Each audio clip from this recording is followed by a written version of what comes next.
ये तस्वीरें चीन के उस मिशन को उजागर करती हैं जिसके तहत वो कोरोना की जंग जीतने की कोशिश में जुटा हुआ है। चीन के इस मिशन को देख दुनिया के तमाम देश हैरत में हैं, क्योंकि ये मिशन है 4000 टेम्पररी हाउसिंग यूनिट्स बनाने का। ये मिशन है कोरोना के ऊपर फतह हासिल करने का। आपकी स्क्रीन पर नजर आ रही ये तस्वीरें उसी कंस्ट्रक्शन साइट की हैं। शिजियाजुआंग के बॉर्डर पर चल रहे इस निर्माण कार्य का टारगेट लोगों की जिंदगियों को बचाने का है। जिनपिंग सरकार यहाँ पर टेम्पररी तौर पर घर बना रही है। विभीषिका को देखते हुए इन घरों में कोरोना वायरस से संक्रमित लोगों को क्वारंटीन किया जाएगा। इसके साथ ही इस एरिया को हाई रिस्क एरिया घोषित कर दिया गया है। दरअसल चीन में कोरोना की दूसरी लहर जोर पकड़ चुकी है। सर्दियों ने कोरोना संक्रमण की रफ्तार को फिर से बढ़ा दिया है, लेकिन कोरोना की रफ्तार से भी ज्यादा तेजी से चीन इसे रोकने की कोशिश में जुट गया है। रातों रात अस्पताल खड़ा कर देने की महारत चीन के लिए काफी कारगर साबित हो रही है। चीन पर भले ही दुनिया में कोरोना महामारी को फैलाने का आरोप लगा हो, लेकिन उसने जिस तरह से देश में कोरोना को बढ़ने से रोका, उसकी इस क्षमता को देखकर पूरी दुनिया दंग रह गई। ठीक एक साल पहले जनवरी 2020 में दुनिया ने सबसे पहली बार लॉकडाउन का शुरुआती चरण देखा। दुनिया में सबसे अधिक जनसंख्या वाला देश चीन पूरी तरह से सील था और साथ ही साथ सैकड़ों बिस्तर वाले अस्पताल रातों रात बनकर तैयार हो रहे थे।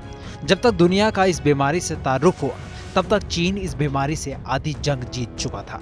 वैसे तो आंकड़ों से लेकर वैश्विक स्तर पर आंतरिक सच्चाइयों को चीन कभी उजागर नहीं होने देता, लेकिन कोरोना को जिस तरह से उसने कंट्रोल किया, उसने दुनिया के दूसरे देशों को भी सोचने पर मजबूर कर दिया।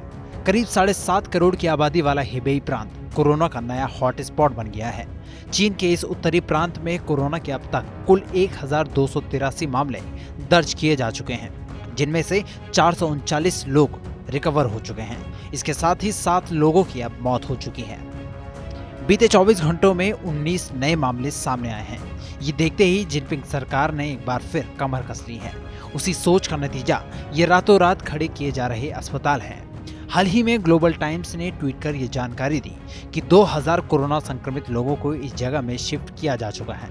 जिस गति से चीन ने देश में संक्रमण रोकने के लिए इन अस्पतालों का निर्माण कार्य किया, उससे पूरी दुनिया को सीख लेनी चाहिए। सत्तारूढ़ कम्युनिस्ट पार्टी ने इस तरह के अस्पतालों का निर्माण वुहान और अन्य शहरों में भी किया है। चीन में बढ़ते कोरोना के मामले पूरी दुनिया के लिए एक चेतावनी है। चेतावनी के वक्त रहते जरूरी एहतियात न बरतना बहुत जरूरी है। लेकिन चीन को कोरोना के लिए जिम्मेदार ठहराने वाले देश चीन से सीखने का प्रयास कर पाएंगे।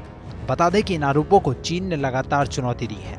वुहान में जानवरों के बाजार से कोरोना वायरस की शुरुआत होने की धारणा को चीन लगातार खारिज करता आ रहा है। चीन में कोरोना की मार की बात करें तो अब तक कुल 88,991 कोरोना केसेस सामने आ चुके हैं। इस पूरी खबर पर आपकी क्या राय है, कमेंट सेक्शन में हमें जरूर बताएं और देश दुनिया की अन्य बड़ी खबरों के लिए सब्सक्राइब करें TV9 भारतवर्ष।